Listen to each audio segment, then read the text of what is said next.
اگر یہ مطالبہ پورا ہوا تو پاکستان کا تجارتی خسارہ بڑھے گا اور زر مبادلہ کے ذخائر میں کمی ہوگی، جبکہ ٹیکسٹائل سیکٹر بھی بحران پیدا ہونے سے ملک میں بے روزگاری بڑھے گی، کیونکہ اس شعبے سے لاکھوں افراد کا روزگار وابستہ ہے۔ عوامی حلقوں کا کہنا ہے کہ ذاتی یا سیاسی بنیادوں پر پاکستان مخالف مہم ملک کے لیے معاشی طور پر انتہائی نقصان دہ ہے اور اس سے عالمی سطح پر ملک کا تشخص متاثر ہو سکتا ہے۔ نائب وزیر اعظم وزیر خارجہ اسحاق ڈار نے کفایت شعاری اقدامات کی پیش رفت پر اطمینان کا اظہار کیا۔ نائب وزیر اعظم اسحاق ڈار کی زیر صدارت کفایت شعاری کمیٹی کا اہم اجلاس ہوا، جس میں کفایت شعاری بجٹ کے اقدامات پر عمل درآمد کا جائزہ لیا۔ اسحاق ڈار نے کہا، ملک کی موجودہ صورتحال میں مالیاتی نظم و ضبط برقرار رکھنا ناگزیر ہے۔ غیر ضروری اخراجات میں کمی، وسائل کے بہتر استعمال کی رفتار تسلی بخش ہے۔ نائب وزیر اعظم نے وزارتوں اور متعلقہ محکموں کو مانیٹرنگ کا نظام سخت کرنے کی ہدایت کرتے ہوئے کہا، تمام محکمے کفایت شعاری گائیڈ لائنز پر سختی سے عمل درآمد یقینی بنائے۔ اجلاس میں وزیر خزانہ، وزیر پیٹرولیم، وزیر انفارمیشن ٹیکنالوجی، اقتصادی امور، اطلاعات کے علاوہ معاون خصوصی طارق باجوہ، وفاقی سیکرٹریز برائے آئی ٹی، پیٹرولیم، صوبوں کے چیف سیکرٹریز اور دیگر سینئر حکام نے شرکت کی۔ پاکستان تحریک انصاف پنجاب کی چیف آرگنائزر عالیہ حمزہ کو صوبائی دارالحکومت لاہور سے گرفتار کر لیا۔ ذرائع کے مطابق عالیہ حمزہ کو لاہور میں ان کی رہائش گاہ سے گرفتار کیا گیا۔ عالیہ حمزہ لاہور میں اپنی فیملی سے ملاقات کے لیے آئی تھیں کہ اسی دوران پولیس نے انہیں حراست میں لے لیا۔ گرفتاری کے بعد عالیہ حمزہ کو نامعلوم مقام پر منتقل کر دیا گیا ہے، تاہم تاحال حکام کی جانب سے اس حوالے سے کوئی باضابطہ موقف سامنے نہیں آیا۔ خیال رہے کہ رہنما تحریک انصاف عالیہ حمزہ 9 مئی کے مختلف مقدمات میں سزا یافتہ تھیں۔ عالیہ حمزہ کو 9 مئی کے مختلف مقدمات میں 10 سال کی سزا سنائی گئی تھی۔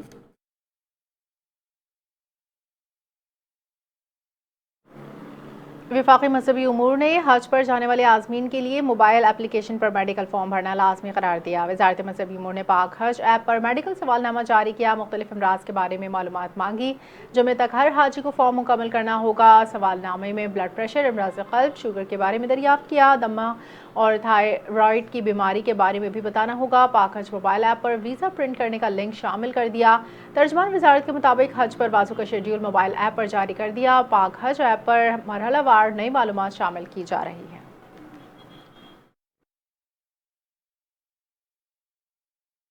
لاہور میں میٹرک کے سالانہ امتحان کا آغاز 27 مارچ سے ہوگا۔ پہلا پرچہ عربی، کمرشل، جغرافیائی اور تاریخ کا لیا جائے گا۔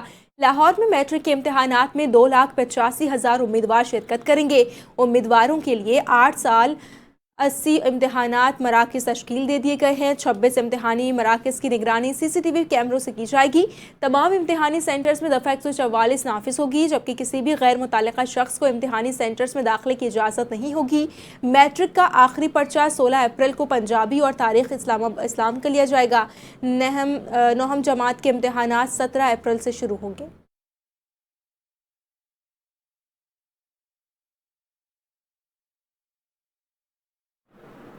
خیبر پختونخوا، پنجاب، بلوچستان کے مختلف شہروں میں بارش کا سلسلہ جاری۔ چمن، قلعہ عبداللہ، پشین، قلات، نوشکی سمیت بلوچستان کے کئی علاقوں میں طوفانی بارش، اعلی باری۔ کوئٹہ، چمن، شاہراہ میں N25 کے کئی مقامات پر ٹریفک متاثر۔ جنوبی وزیرستان، ہنگو سمیت KP کے مختلف اضلاع میں بارشوں کا سلسلہ جاری۔ صبح کراچی کے شمالی مغربی علاقوں میں بارش کے بعد موسم خوشگوار ہو گیا۔ کراچی میں گرج چمک کے بادل مضبوط ہونے پر ہواؤں کی رفتار 40 کلومیٹر فی گھنٹے سے زائد ہو سکتی ہے، تاہم کل شہر میں بارش کا امکان نہیں۔ محکمہ موسمیات کے مطابق شہر قائد میں ہفتہ اتوار کو گرج چمک اور تیز ہواؤں کے ساتھ بارش متوقع ہے، جبکہ بعض مقامات پر اعلی باری بھی ہو سکتی ہے۔ ان سے فی الحال اتنا ہی۔ مزید اپڈیٹس کے لیے آپ دیکھتے رہیے NKN نیوز۔